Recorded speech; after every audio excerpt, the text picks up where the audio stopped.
Hey guys, so I just finished a live at Sojourner Cove and I just thought of dropping here for another very short mini version of the same live for people who follow me here and um, don't follow Sojourner Cove. So when you are going to, if you miss out, so I'm just doing a mini version of the same live that I did just now.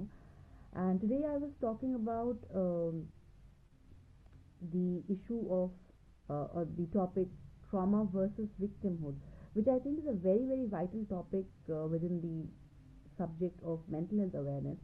Incidentally, even while I was yesterday mm, preparing for this topic, I just came across a very pertinent, a very relevant post by another fellow mental health activist, where the person had posted about some attitude of gratitude and how that helps us so much if we just not look into our mental health struggles so much as to start looking at the blessings we have. And that unfortunately or understandably attracted a lot of counter comments like, oh, so am I not supposed to feel victimized by my mental health? Are you lessening the fact that I'm a victim of mental illness? And so on and so forth. Unfortunate but understandable, because most common tendency for many of us mental health survivors is to feel that we are a victim of our mental health issues or struggles. And I completely understand, because I have been there, done that for many years, until very recently. And it is understandable because whether it is a genetic propensity that gives us our mental health struggles, or whether it is because of dysfunctional family setups and the trauma therein, or parental neurotic, unfortunate neurotic parental issues, or bringing up dysfunctional child rearing, teenage issues, abuse of various kinds, sexual abuse, emotional abuse, narcissistic abuse, whatever. So, with all these reasons being most often the root cause that we look back upon, which kind of boiled down to or imploded into the mental health struggles that we often develop.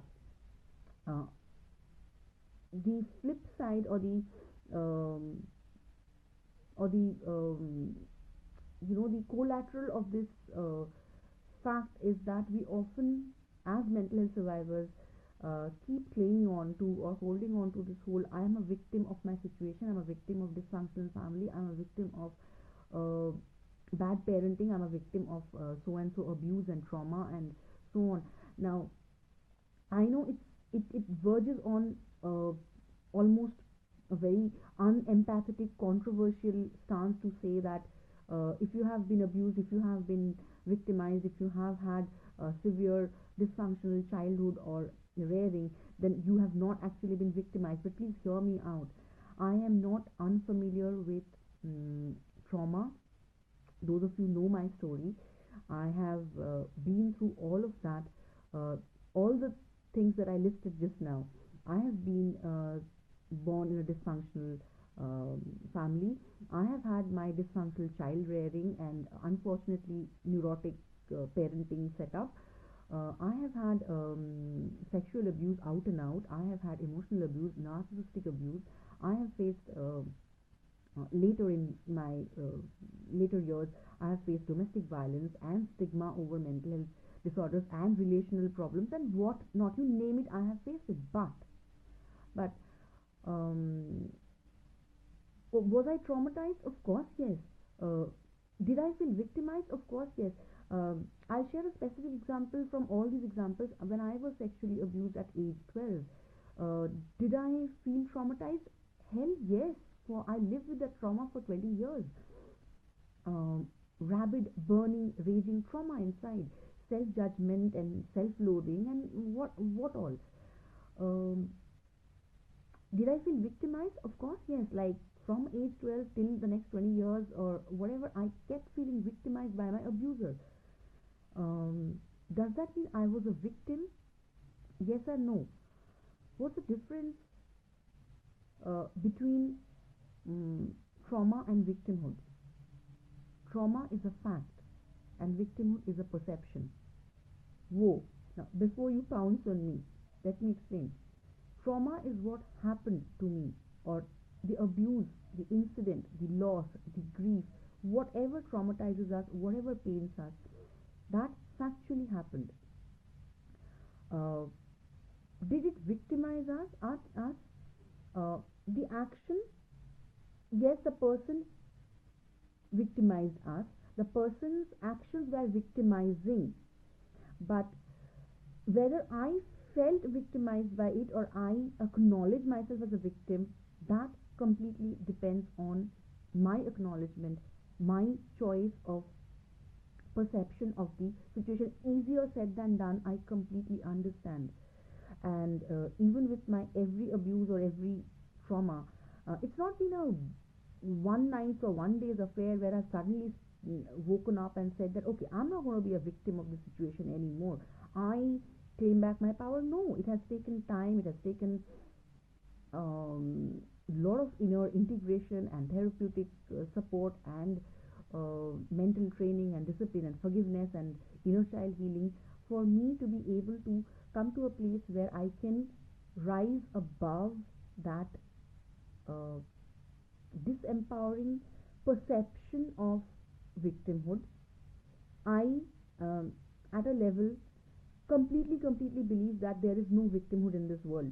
I know I might get burnt at stakes for saying this, and why I'm saying this, why do I hold this perception, is beyond the ambit or beyond the context of this video, and especially in a mental health context. It's a much larger worldview that I have, and I cannot discuss it here, but some other day. But yes, for me, victimhood, any sort of victimhood, is actually an illusion. Victimhood doesn't exist. And from a very psychological and very practical point of view, victimhood cannot exist unless I acknowledge myself as a victim.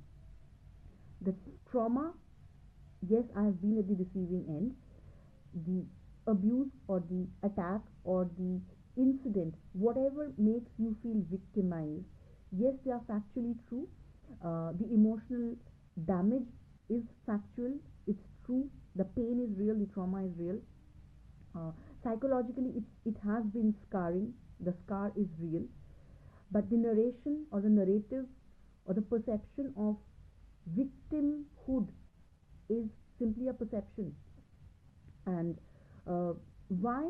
Because as long as we look at it uh, from the point of view that I was uh, like this was done to me, and because of that I ended up being, that is so disempowering. That is so a reactive statement to an incident and not a responsive statement, that it completely disempowers us. So even with regard to mental health and not an out and out violence or abuse, even if I keep it only to the context of mental health, so because I have a dysfunctional family background, because I have a mental health illness, because of my history of trauma or this thing, I am a victim of my mental health struggles, is the stalemate uh, situation, a stalemate statement to any mental health empowerment. Now, I remember, mm, I remember my therapist once posted on Facebook. Um, he posted about this, like, if I am suddenly slapped by a person on street, uh, am I dishonored? Like, am I the one who's dishonored? And he went on to say that whether I feel dishonored or not depends on me. If I'm quoting him correctly, I mean, I'm just giving the gist.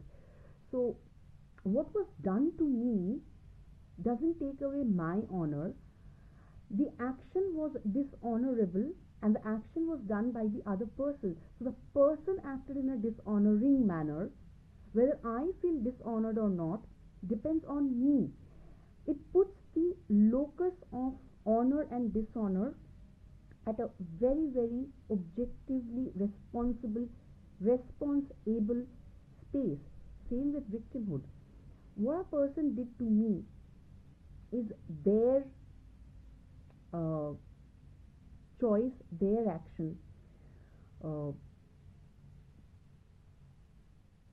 how I respond to it is my choice, and that's where the whole idea of uh, taking responsibility of our trauma, taking responsibility of our mental health struggles, taking responsibility of our uh, issues is so important. And it sounds so unfair when we say that, okay, how am I responsible for my trauma? The word response, victimhood story. If we are giving the narrative of feeling of being a victim, and if we are doing that, we need to be very, very consciously alert to step out of that. I remember when I went into my therapy, uh, I had like oodles and oodles of stories and narratives of how I was victimized, justifiably a victim. And I remember those who know my therapist, personally or professionally, those who know him, is a no nonsense person as far as his therapeutic philosophies are concerned. And from day one, every root, shoot, and offshoot of my victimhood story was thrown lock, stock, barrel out of the therapeutic uh, sessions, out of the therapeutic context, and out of the clinic, the room that we were, uh, meeting for therapy. And there was not one foothold for me pleading a victim was given to me in my 3 year long tryst with therapy. Um, and I am so grateful for that. It, of course, many times triggered me. Many times I have had like, and I have had a very radical client therapist relationship with my therapist, where he has like kind of at times even deliberately, allowed me to get triggered with more denial and more apparent unjust negation of my victimhood. Um, and I'm so grateful at the end of the whole journey, because the therapeutic uh, journey that I took with my therapist, because had I not been told that no, you're not a borderline, and I was of course misdiagnosed with borderline, but I kind of kept clinging on to that. Oh, but I am a borderline, that's why. I have OCD, that's why. I have derealization, that's why. My parents, that's why. And those who know Dr. Chattopadhyay, Dr. Shambhata Chattopadhyay, he's my therapist, and like a brilliant, brilliant therapist. He's like, I don't want to hear who did what. The question is, what do you want to get, like, what do you want now? Do you want to stay put with that narrative of I was done this, I had gone through this, or are you going to get out of this whole victim mentality and take responsibility? And I was like, how am I supposed to take responsibility for the abuse? How am I supposed to take responsibility of my trauma? Like, how am I responsible for the things that I went through or I was made to go through? And that's where the difference comes. Responsibility is responsibility. If I am saying this was done to me and that's why the trauma keeps feeding the victimhood story, and the victimhood story then keeps feeding the trauma. It's like a vicious circle. And to break the cycle, instead of reacting with, oh, I am just someone who was made to face it, you take back the power and say that, okay, I'm going to respond to it. So my responsibility to the fact of the traumatic incident becomes my empowered state to step me out of the victimhood into a survivor mode, from survivor mode to recovery mode, from recovery mode to thriving mode. Trust me, when I began my therapy, or almost my entire life, I was this absolute poor me, codependent, wimpy kid, mental health survivor. Uh, with my therapist and this entire training, today if I can sit here and talk, and today if I have the spine to be independent, the spine and the courage to actually be functional on my own and uh, walk towards more recovery, walk towards more responsible, independent lifestyle, it is only and only because the entire story and narrative of victimhood was kind of like, no, not there. That's the radical step that I had to face in my therapy. And the entire question of whether it's fair, unfair, doesn't really matter. I mean, I wanted to get well. Uh, I wanted to be in an empowered state, and let me be very honest with the attention that we might get. Like, of course, it sounds very unfair when people say, "Oh, you're just attention seeking for your mental health disorder. Oh, you're just uh, doing all this drama." And I know that's many a times misplaced. Just snap out of it. Just uh, change the focus. I know it's many a times misplaced advice, misplaced uh, statements thrown at real mental health struggles. But the flip side of it is also that many a times we want validation of our pain through this victimhood story. We might not want attention. I'm not saying that we as mental health survivors, when I'm going through depression or derelation, I'm wanting attention. But no, that anger, that trigger when you feel, uh, when somebody says, "Excuse me, take responsibility of your life, no matter whether you're having depression or anxiety, you can overcome it. Don't get into this, oh, I'm a poor victim mode." The anger, the trigger that you feel, that is the validation of pain that many of us want. And it's understandable because it's safe, it feels safe. It actually gives us, our mind, the uh, kind of a room or a foothold for getting more empathy, uh, more shoulders, support, social support. So I completely understand, but that doesn't last for long. Like, very soon, that becomes so disempowering to go on saying, "I am a victim of my mental health struggle, I am a victim of depression, I am a victim of OCD, I am a victim of blah blah blah blah blah," that you soon realize that you're going to run out of all these shoulders and all the support and all the empathy, and you're going to remain that spineless, codependent, um, whatever you want to call yourself, and no real inner empowerment which is needed. And so that's my point. That's the only thing I want to talk about. And not just the individual level. Like, there are two sides to it. At an individual level, most of us have this uh, subtle self-deceptive tendency, uh, and I completely understand because I have done that, and I'm not even going to self-judge, not even going to judge anybody. It's difficult. It takes a lot of awareness to uh, not give in to that subconscious or unconscious victimhood story. Uh, but at the individual level, many times mental health survivors, we feel, we cling on to this victimhood story. The other trap door, or the other very subtle trap, is at the activism level. Like, even I have been guilty of that, and again my therapist had to come in and check me out there. Like, many a times even we activists get into this whole social victimization focus. Our focus of activism becomes social victimization. So mental health survivors are going through so much of this thing because the society is stigmatized, because we are ostracized, so we are going through, whatever. So the entire focus and locus of our activism at times, uh, unwittingly, becomes on the around the narrative of victimization of mental health survivors, which again is very very disempowering.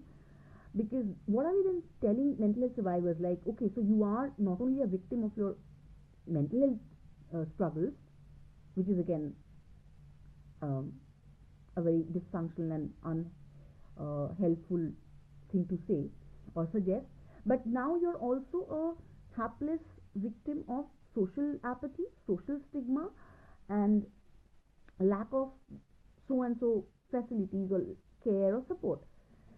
Okay, again, just as individual trauma, individual abuse or violence or individual dysfunctional background and history are factually true, as true, the pain, the trauma as true and real as anything. Similarly, these social apathy, social lack of awareness are factually true, fine, but that again cannot become our activism's, I believe personally, and you need not agree with me, but that cannot become the primary focus of our mental health activism too, to constantly keep uh, pointing fingers at the so-called victimization that the society does to mental health survivors, because then we are again giving out the message that okay, unless the society changes, we cannot help our mental health status. Unless this changes, we are still hapless uh, beings at the receiving end. And do you hear how choiceless, passive choicelessness that puts a person into? Because this was done to me, I have become this, is the worst mental state or stance that anybody can have. And if I may end the life just with this, as controversial or as mm, radical it may sound, may I say that the worst mental health disorder, if I can put it in that manner, the worst mental health disorder is called victimhood. Rest all are treatable, rest all are overcomeable. But victimhood is also overcomeable, but unless we are aware of that trapdoor, and unless we are working at stepping out of the narrative of victimhood, no other mental health disorder can be effectively resolved, overcome, uh, and wellness achieved. Because as long as I feel traumatized and I look back and say, oh, I'm a victim of this, and so I'm having trauma, the trauma us pulling keeps pulling us back to the victim story, and the victimhood story keeps feeding. So the trauma keeps feeding the victimhood, and the victimhood keeps feeding the trauma. So it's a vicious cycle, and this is the first thing that needs to break within ourselves as individuals, and even in at large at our activism awareness that we are spreading, that trauma is real, victimhood isn't. Trauma, when faced, is very empowering, because I'm looking straight at my issues and I'm trying to transmute them. Acknowledging trauma is empowering. Acknowledging the narrative of victimhood is absolutely disempowering, and the choice has to be made by us. As individuals, as activists, the choice has to be first made by us, that yes, we will say yes to facing and acknowledging our trauma and transmuting them, acknowledging trauma as real and transmuting them real time, while completely discarding and overcoming with awareness the narrative of victimhood. That's all I wanted to say. I'll see you all soon. Thank you so much for joining me. Love you. Bye bye.